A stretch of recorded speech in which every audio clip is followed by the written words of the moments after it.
Hey everyone, welcome back to Crypto Cash. Thank you so much for joining me here. Hope you're having an amazing day. We're taking a look here at Bitcoin. And just before we get started, I want to let you know really quick, there's nothing wrong with our Twitter. We understand that there is a suspension for now. The main reason why is because we reported a lot of other scammer accounts, if you will, those that try to impersonate us. And in turn, I think out of just extreme caution, Twitter just went ahead and did that. So we'll be up and running in no time. Try not to worry about that at all. Greatly appreciate your support, of course. And once things are back up and on track, we'll let you know. Shouldn't be more than a couple of days here.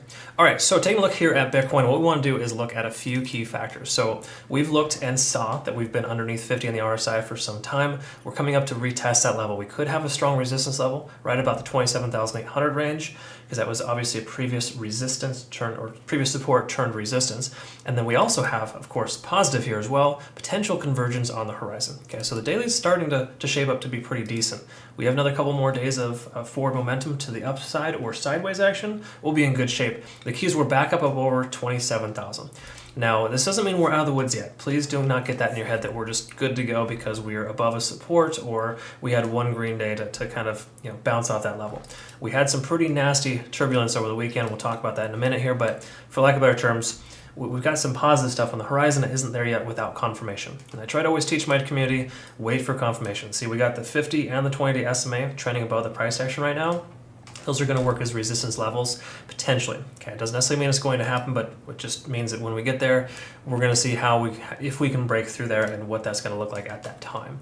Leading into that, we want to expect that to be a resistance level. So I would say 27.8 to 28.3 is going to be that range. We really got to break through there clean and sound and have a solid closure above that level, because if we don't, we're not going to be in a good shape, right? But good news is, again, we get above 50 on the RSI, and we also converge here on the MACD. Those will be very, very positive signs. So by the end of this week, we should know more at that point. We may even be testing this RSI level here in the next couple of days. Okay, so let's stay patient and wait for that. We also want to take a look at some high block capital data. Let's go ahead and do that right now and kind of see what's going on. Let's get a nice little refresh here, make sure we're all set and see. So what we want to look for here is a few things, of course. We want to look at the global bid-ask ratio. So we can see here that there are now more asks than bids. In other words, people are trying to sell more so than buy. That doesn't necessarily mean it's good or bad. It's more so, I guess, neutral, because we're not like seeing a significant increase or decrease. The thing I think is most important is seeing the amount of longs that we have open. This is the net amount of longs. Again, it's only on one exchange. We're going to have high block capital is going to allow for us to have access to Binance here soon. But generally speaking, we can see a lot more longs are open than shorts. Okay, so we're at this point right now where people are mostly focused on the price action going up than it is down. Again, that doesn't necessarily mean it's going to do so. It just helps us understand that the general consensus is that there's more anticipation of the price increasing than decreasing if we have more longs open than we have shorts open. Okay, that's essentially what it's telling us. But in truth, there's nothing significant here. The amount of volume is kind of standard and normal for the day. What I want to look at here, though, is open interest for the longs and kind of see where they're hedged at. The longs are now in profit, just barely. We're at 27,400 and we're at 27,450 for the actual price action. Okay, so that being said, longs are pretty much break even / slightly profitable, whereas shorts are starting to feel the pinch. Okay, we got these early shorts here hedged at about 27,300 and a few others that got closed out right around that 27,300, low 27.3 range. So generally speaking, that tells us that we have a lot more buying pressure than selling pressure, and that's typically a good sign. Okay, so again, not a deal breaker, not something we need to make a decision on based off of that, but we can infer that we have a little bit more bias towards the upside than downside. Okay, so we've already looked at the daily. We see what's going on there.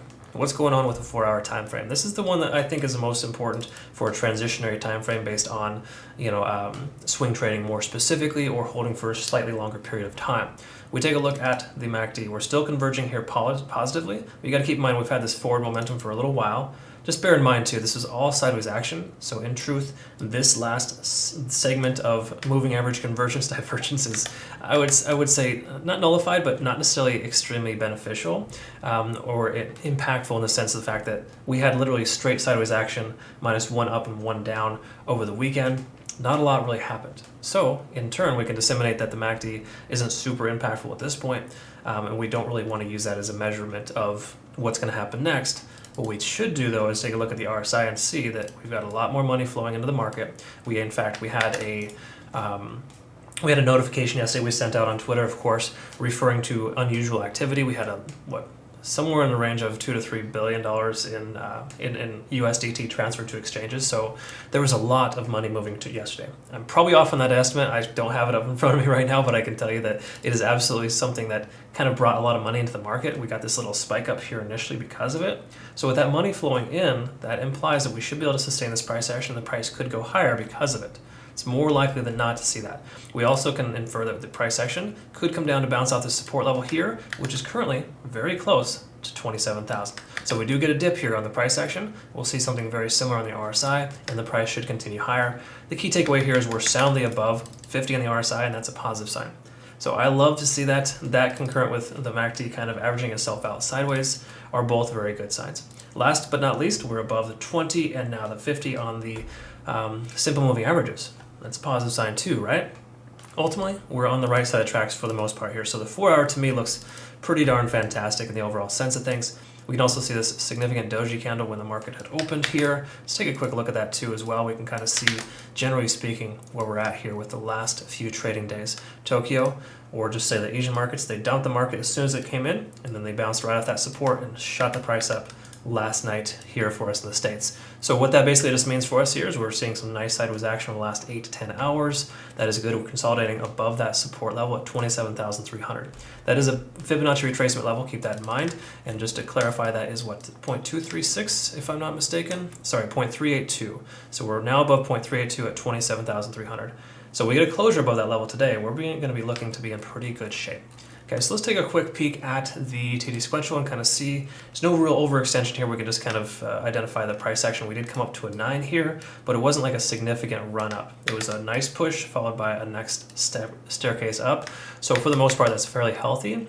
And we can see here as well, the price action didn't drop below this support level here. So there's a good chance we'll see this continue to ride up from here. Again, there's no guarantees there, but it's definitely looking a little more bullish than bearish here. We're also well above the cloud, which we weren't for some time. It took us quite a while to get back up above the cloud. And just Sunday, as a matter of fact, yesterday was the first day we actually closed above. So we're in pretty good shape there in that sense. Conversion lines above the baseline, lagging spans free and clear price action. So those are all green lights to leave your long position open. Okay, so that's why we're leaving our long position open with both Ethereum and Bitcoin. We've taken profits on both. Our Ethereum was it? Let's see here. Yeah, yesterday we took 14% in 12 hours from our Ethereum trade. And then I think prior to that we also had some nice profits from Gala in another 14 hours there. So we're leaving those trades open because we feel personally that the price is going to probably continue to go higher. That's the overall sentiment we're seeing right now. Keep in mind we have some resistance at 27,800 and 28.3, 28.2 range. So once again, that will be a resistance range for us, but there's a good chance we will retest that level at 27.8 right there at that Fibonacci level. Okay, and that's once again the 0.5 Fibonacci. That's a very common characteristical spot where the price will either turn around or essentially reject. Okay, so that's kind of where we're at there for that. Other than that, the only thing else we can really kind of maybe take a quick look at would be the 15-minute candle and kind of just see here what this is telling us here. CC Golden is giving us indication to open a position. We've gotten 3 confirmational signs this time. Keep in mind we're well above the moving average, so that's usually a good sign. Okay, so more oftentimes than not, we'll be able to see this kind of push up higher and continue upwards. So we've got some green lights there. Bollinger Bands are kind of telling us that we're compressing a little bit, and there's a good chance we might see a breakout, but we don't have a confirmational long position there yet. But to me, three up arrows for CC Golden, that's usually a good sign there. Again, just implying that we're on the right side of the tracks. It's not a foolproof 100% plan, but it does help you get a better indication of where things are going to go next. And of course, that is available on our homepage if you're interested in getting that. But for lack of better terms here, we can disseminate that most time frames are giving us some bullish qualities here. While we're still under some key level resistances on the daily, we break above those, we're going to be in good shape. For now, we have to expect the price action on the daily candle here to potentially reject out between 0.5 and 0.618. Okay. That should be a resistance zone first. So ideally what we're going to see is the price come up, come back down to bounce off 0.382 and continue higher, establishing higher lows. We need to see higher lows in order for this trend to essentially reverse itself. Okay. Good news is if we look on smaller time frames, I kind of glossed over this earlier, this descending trend where we had lower highs consistently is now broken. Okay, we broke above that. So hypothetically what that means is that'll work as a support level. So the price comes back down, we'll see a bounce off 26.7 or 27,000. More than likely we're going to see the price continue up from here and not continue much lower, at least without retesting that level. I'm expecting us to retest the 28,000 range in the next 24 to 48 hours before we see the first pullback. Okay, so again, a lot of different things could happen, but I think we're looking at a pretty good scenario here where there's more positive than negative, at least for potential for further upside. We could have seen the bottom here with this candle wick down at 25.7. Just saying we could have. We're not there yet. All right? One day at a time, folks. Thanks so much for joining me here. If you want to become a better trader, again, cryptocash.tech is a site. Link down below. You can kind of join on over here and, become part of something greater, right? We got fantastic, amazing traders in our community here. A little bit of sense of humor as well, but ultimately some really awesome stuff. Okay, so be sure to check that out in your own time. Looking forward to work with you. Thanks again to my current community members for that. Oh, one last thing too. We do have day trades coming very, very soon. It's we're really just waiting for our web guys to get it up on the site. So the strategy, everything's kind of ironed out. We're looking very, very good there. Excited to bring that to you ASAP. So thanks again for your patience on that, and we'll keep you abreast on other mediums as well. We'll let you know how the Twitter is coming here soon. Again, they're just kind of working things out on the back end. We have no control over that for now. But best thing you can do is prevent yourself from getting scammed. So please understand, we always have the right contact information on our YouTube links and our homepage. Don't trust anyone else. We'll never direct message you first. Okay, please recognize that. Just please be cautious and careful. There's unfortunately a lot of folks that can get scammed. And that's not what we're all about. I'm actually here to help you, believe it or not. All right, thanks again. I think you figured that out by now, but whatever. All right, have a good rest of your day. We'll see you on the next event. Take care.